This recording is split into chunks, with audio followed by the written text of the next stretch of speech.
can't, at the end of the day, win them all. No, you can't, especially when it's a team that has shown the big leaps that they've done in development. Let's talk about it. Start right now. You are Locked On Rays, your daily Tampa Bay Rays podcast, part of the Locked On Podcast Network, your team every day. Hello, my name is Kevin Weiss. I'm Ulises Sambrano. And we are the host of the Locked On Rays podcast, part of the Locked On Podcast Network. Thank you for making us your very first listen every day. Be sure to check out and subscribe to our YouTube channel at Locked On Rays. We're over 1,000 subscribers. Thank you for all the work you all have done to listen, subscribe, and check that out. You can also find us on all the other traditional podcasting platforms. We're also on Twitter and Instagram at Locked On Rays. And you can email us anytime with a mailbag question, comment, concern, hot take, lockedonrays@gmail.com. We may actually be doing a special mailbag episode with Evan Klosky for our Friday episode. So if you want to have your voice heard, send us a voice memo into that email address, lockedonrays@gmail.com. And you might get the opportunity to hear yourself on air.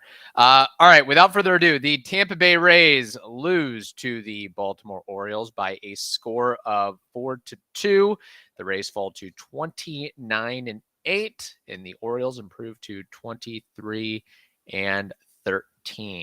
Ulises, thoughts on this game besides the fact that the Rays grounded into, I think, 73 double plays in this game?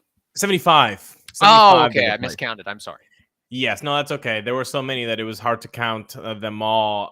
Yeah, that was definitely one of the biggest frustrations of the game. I think the Rays basically had they had, instead of 27 outs, it was like 18 outs that they were playing.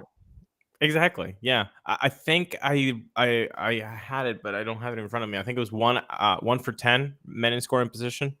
The Rays last night. Let's see. I've got it up.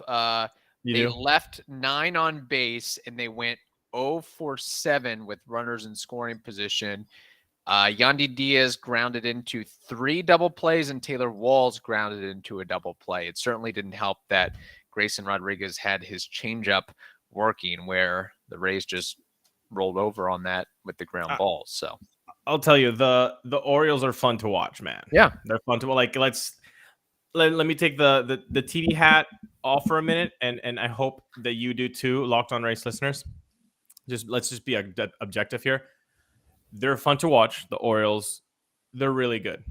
They're refreshing. It's nice to see what they do after a 5, 6, 7 year rebuild. It's like about time that they're starting to click on all cylinders with the pitching staff and the offensive side of the ball, and the young players that are dynamic and versatile. And they've got some budding stars and some really good role players as well. This is going to be a team to watch for the next half decade, 10 years at least, because it's not just this current core and group right now. I mean, you look at the top prospects list and they've got another like 7, 8 guys on, any top 100 prospect list that you look at, whether it's MLB or Fangraphs or whatever.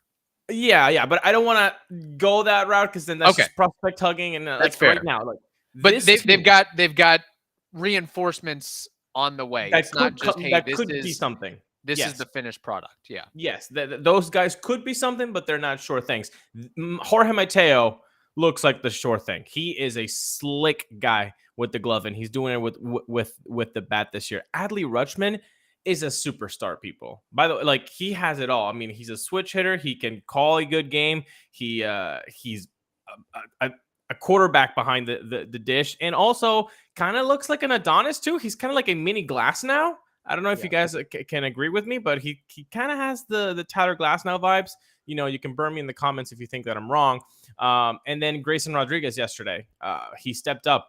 He has that nasty curveball, changeup, like you said, and a heavy fastball. It just looks like a bowling ball. This guy's good. He's going to be good for a lot of years. They're a fun team. They're very solid. So yes, does the loss, give us a little bit of a hangover loss. Yeah, of course it does. Now that their team is winning like basically every day, every loss is like, oh man, couldn't they have won that? Yeah, but they're a solid team, man. There's nothing to hang your head about. They're really good. The Orioles are really good. They really are. And Adley Rutschman, I'm glad you brought him up. He's, I think, the franchise cornerstone at the catcher position that the Orioles hoped Matt Wieters would be years ago. Matt Wieters was a good player, solid player. I don't think ever materialized into what everybody expected and thought of him. Adley Rutschman is already that guy and is going to continue to be that guy going forward. Our new sponsor, Sorare, is a revolutionary fantasy baseball game and marketplace transforming fans into owners with officially licensed digital cards featuring players from across all 30 MLB teams. Unlike other fantasy baseball platforms, Sorare managers truly own their fantasy experience, collecting, buying, selling, and competing with player cards against global opponents to win epic rewards. Win or lose, you still own your cards, and there's no cost to play. Plus, the more you win, the more you advance, collecting increasingly powerful cards and accessing next-level competitions and rewards. So head over to sorare.com/lockedon. That's spelled SORARE.com to draft your team of free player cards, set your lineup, and start competing today to win epic rewards. Again, that is called sorare.com/lockedon, LOCKEDON, to start playing today. All right. Despite the Rays losing by a score of 4-2, there were some positives to glean from this game. For example, Wander Franco launching an up and in 99-mile-an-hour fastball, quick hands getting the ball rolling first for the Rays. I honestly thought that was like the jump of, all right, the Rays are going to get on top of Grayson Rodriguez. They're going to hand it to the rookie, and it's going to be, a 6-2 win or something like that. Alas, of course, that didn't happen. I thought that, that would spark plug the team going forward. But it not only Wander getting the home run there, but also in the same game, he can steal a bag and reach on an infield air. Like, he just does it all just about every single game. And then speaking of home runs, Taylor Walls also getting his 6th homer of the year, launching a bomb as well. I gotta tell you, first, the Wander quick hands. I think we need to get the thesaurus here, because quick is too slow for what that was. That was ridiculous. Like, he is. I mean, this guy was just made in a lab. Like, he is a freak of baseball. It's so cool to watch him play. It's like sometimes he's like above it. It's you should not be doing that to 99 inside in your kitchen, and he did. And again, you mentioned the speed. He's that power speed combination. It seems like he's unlocked that power. But someone who's unlocked, and I want to take some time here with, is Taylor Walls. It has been an incredible start for his 2023 season. He's only played in 26 games. So that's 96 plate appearances. But I want you guys to see the contrast from last year to this year. Last year, he had 8 bombs in over 400 plate appearances. He already has 6, so 2 shy. In the stolen base department, he had 10 last year. He already has 6. The walk percentage from 11.2%, which was already good, it's increased to 12.5%. Awesome. He's taking his walks. The strikeout rate, which was at 25.8%, pretty high for a guy that's not giving you a lot of pop or production, it's gone down to 21.9%. Fantastic. He is eliminating those strikeouts. And lastly, the BABIP. He wasn't a BABIP friend last year at 221. It was rather low. Right now, he's at 286. Yeah. Which is kind of in the sweet spot of telling me that he's not getting killed nor aided by BABIP luck. So, I mean, when you look at his numbers, a 265 average, 365 on base, 542 slug, I don't think the slugging is going to remain that way. Like, if I had green Skittles, I'm not going to put my money there. But everything else seems to be pretty remarkable and pretty sustainable. I'm excited about Taylor Walls. I am cautious of putting too much hope because, the larger sample size tells you that he is not this guy. But if he keeps doing this, man, it's going to be very difficult to not want to play him a lot, which, can you agree with me, Kevin? I mean, hey, disagree with me too, but there has been so much vitriol lately against Brendan Lau that now anti-social media Rays managers are going off and saying, like, I would rather Brendan Lau take this. I'd rather Taylor Walls take the spot than Brendan Lau. Can you help me tell them that it's just a little bit too early to do that? That 40 plate appearances of a slump for Brendan Lau does not make Taylor Walls the successor. Yeah, and this is typical Lau. Brandon Lau. This is what he does. He goes on a heater. He goes on, a run where he's impossible to get out for a couple weeks, and then after that, he looks like the coldest guy in baseball. Like he's been sitting in the cryo chamber too long. Yeah, it's funny with, and I mean, if we're talking about Brandon Lau, he drew a 6-pitch walk, pinch hit, or pinch hitter, 6-pitch walk. So he's got that going for him. But Taylor Walls, I think it's just an example of, and as he was going through the minor league system and got the call up, he was known as more of a gap to gap guy. He could work a count, plate discipline. He had all the other tools defensively and base running, just a well-rounded, just a solid ball player that you expect drafted out of a blue blood program, Florida State University, second, third round, wherever he was taken. But I think Taylor Walls is a good example of, you have to give these guys time to cook and marinate and find their footing. I think, Taylor Walls probably in 2022 was forced into a position he wasn't quite ready for. I mean, who really expected him to play 142 games and have 466 plate appearances? Also add on to the fact that his entire life, entire career, what was he? He was a shortstop. And now during that time frame, during that era, as you're trying to get acclimated to the big leagues, you have the front office and the coaching staff telling you, we need you to learn for second base. We need you to learn third base. And we need you to continue to, fill in at shortstop when need be. There's a lot that's going on that he's trying to get adjusted to. And in addition to, these guys are throwing harder and better and nastier than any other level I've been at. So I feel like for him, it was drinking from a fire hose at multiple levels, at multiple facets. And I think a lot of guys, it takes, give them 500, 600, 700 plate appearances over the course of a couple of years and see where they're at. I agree completely. Now, talking about preparation, you've prepared one way to be a starting shortstop at Florida State, and then in the minors.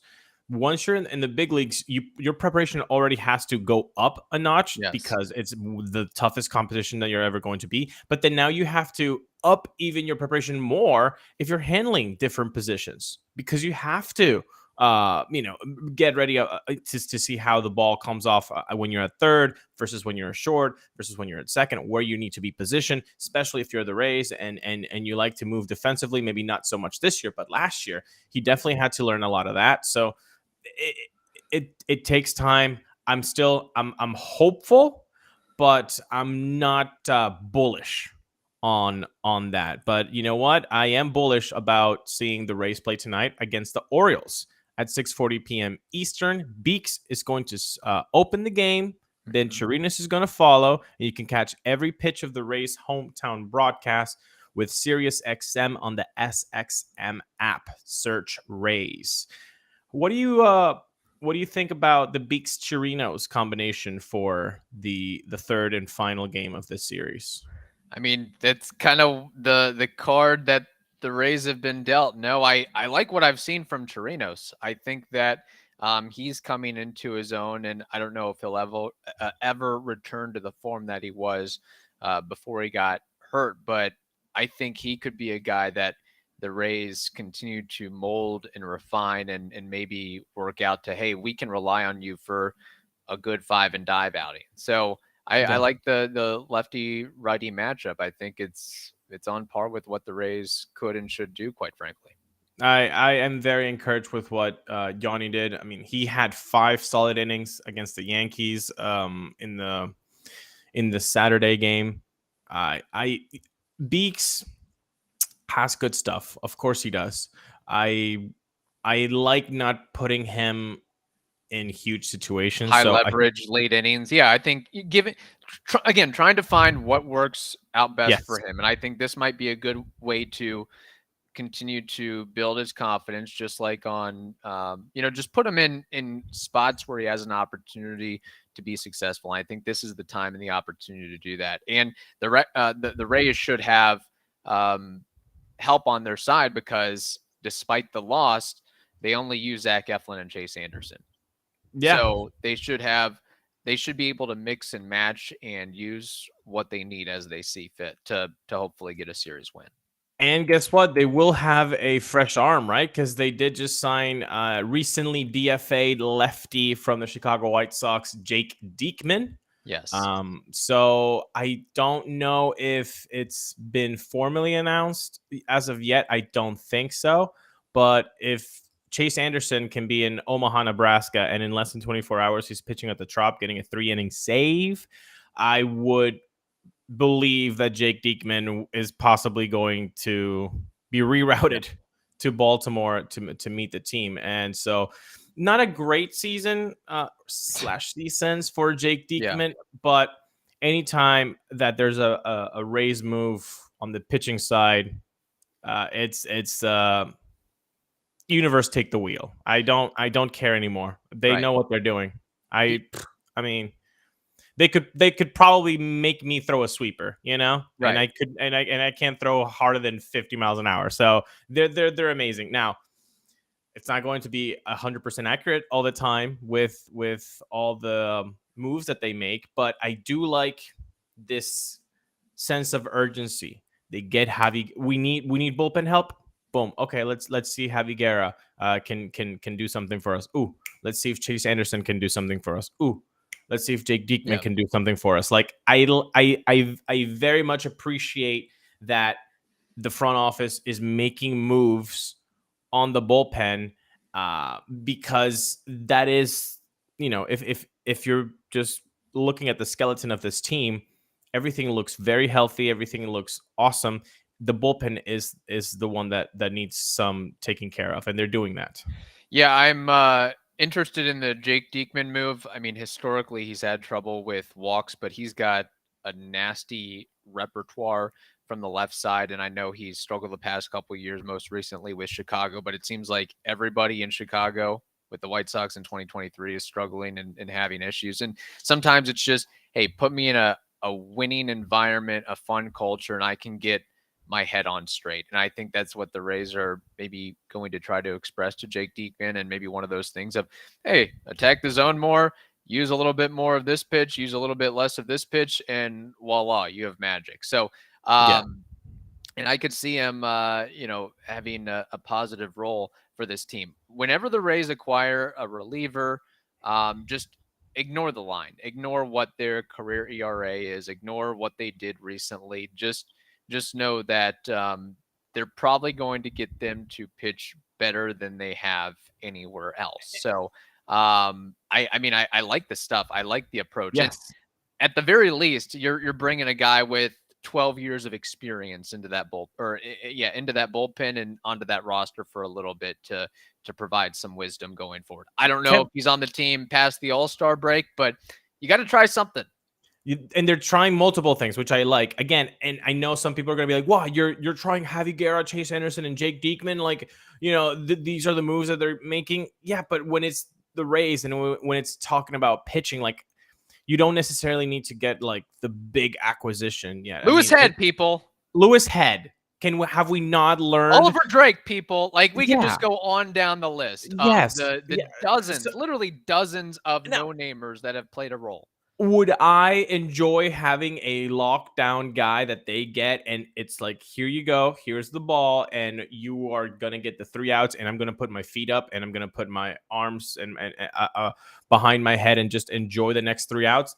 Yeah, that would be fantastic. But those guys are few and far between, and they're going to cost a pretty penny right now with either salary or with prospects. So I think the Rays are just trying to make do right now until Fairbanks comes back, which is fine and dandy. And look, with Jake Diekman, like, he's got such nasty stuff. It might be a quote unquote simple fix of just saying like, hey, trust your stuff. Don't try to get cute and paint the corners. Just your stuff is so nasty. You can throw 97 in the middle and they're not going to hit it. Just, trust your breaking balls and it'll be fine. Like, that's one of the things that the Rays have changed in the approach in the last few years with their pitching staff. It's trust your stuff, hit the middle of the glove, and your stuff will work. I know the pitches will break where they need to. So it can be something like that.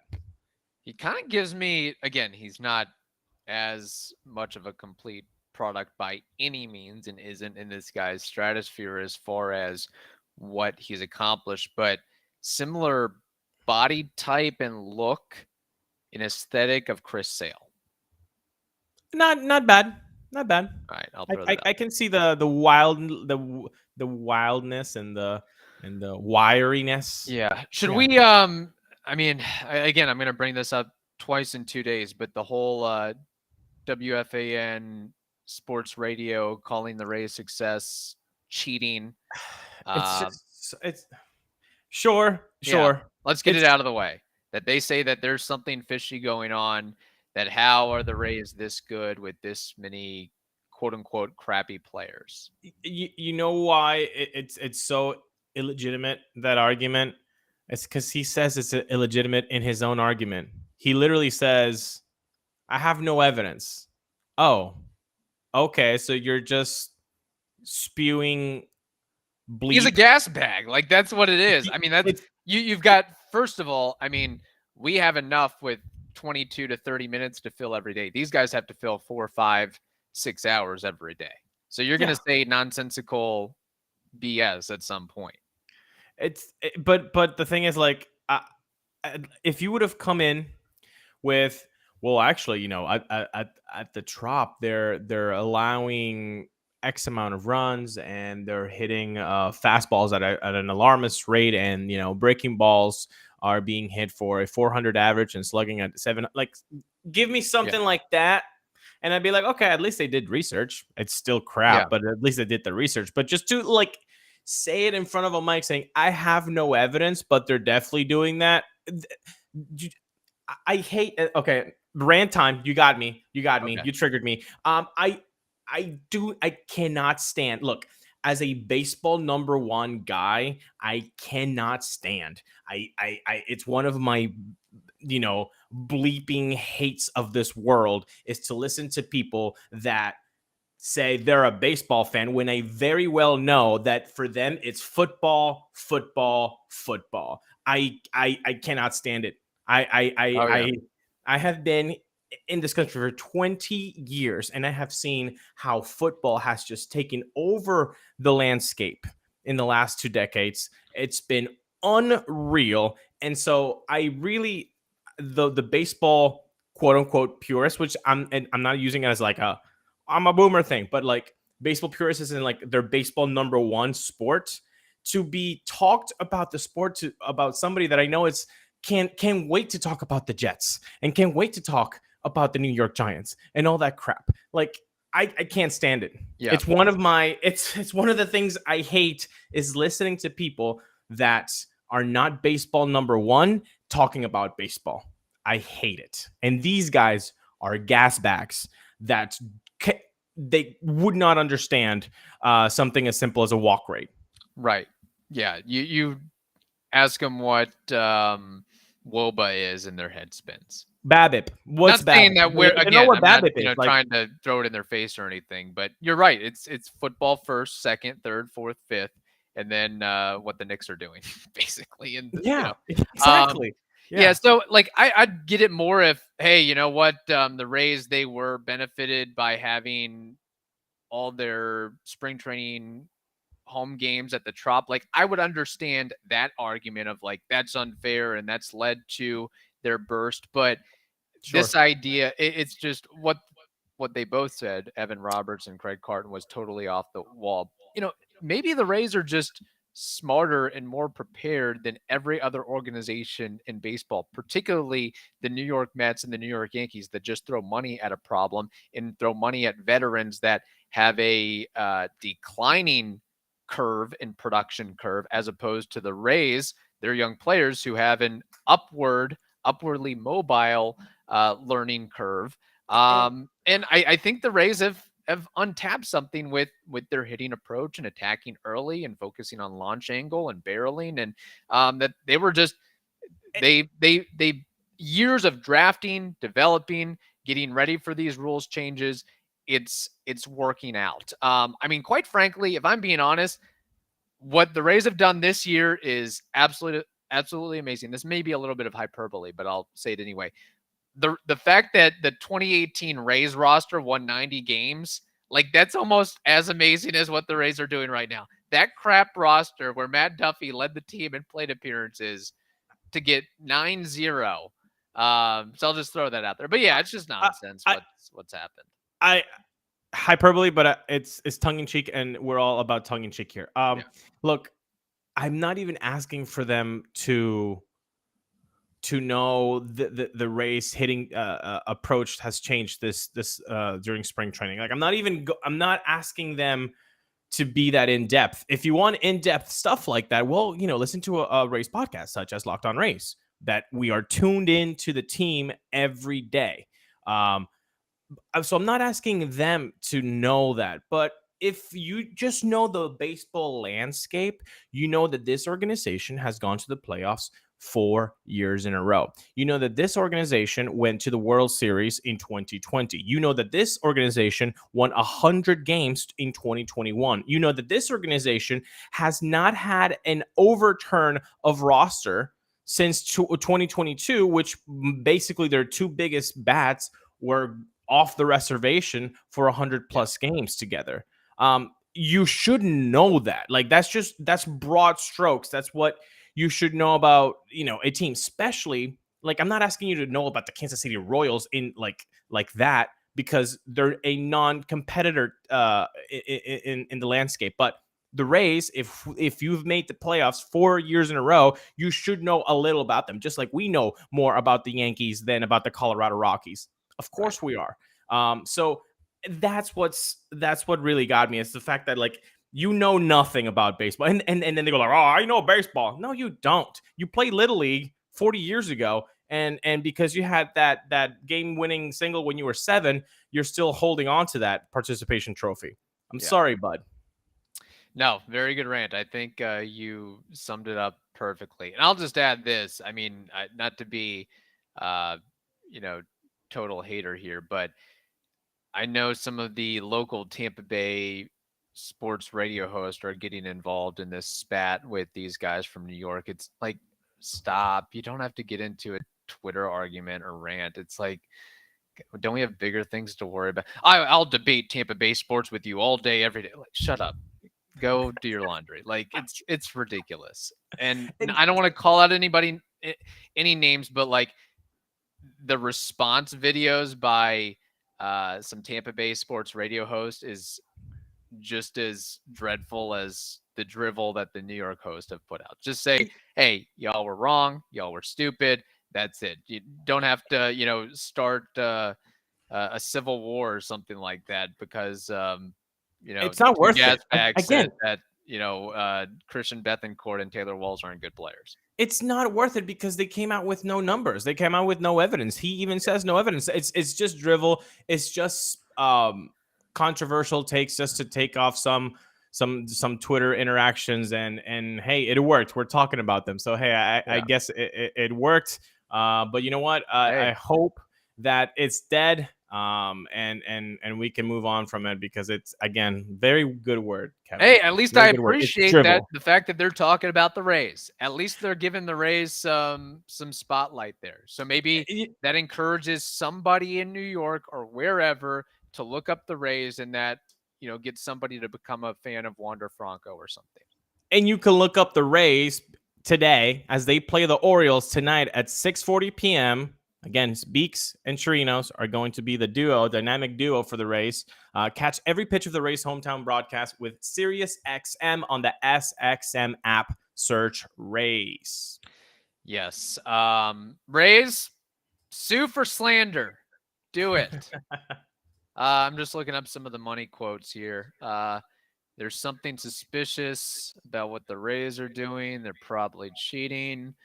Yeah. All right. So there we go. Drivel. Yes, that's fair. All right. So we took care of that. Hopefully the Rays get the W tonight. I have not even looked ahead. Who do the Rays play starting on Thursday? Ooh, I think it's the New York Yankees, Kevin. Oh, wow. How about that? Well, and who knows if Giancarlo Stanton's going to be, again, you just have a bunch of aging guys that are getting hurt all the time. The Rays offense, everybody's healthy. Everybody's agile. Everybody's mobile. Everybody's ready to play game 1 through game 162. That could change. I mean, guys could go down like flies, but at least you have the offense all healthy together at once, and we see the effect that that's having thus far. So, all right, thank you for making the Locked On Rays podcast your very first listen every day. Now make your second listen, the Locked On Rays podcast. Be an everydayer. Listen to us each and every day, twice on Sunday if you prefer. We are over 1,000 subscribers. We appreciate that. Now the next duty, the next mission, if you all can, give us a review on Spotify or Apple Podcasts. Give us a 5-star rating and just type in a little review. Doesn't have to be lengthy.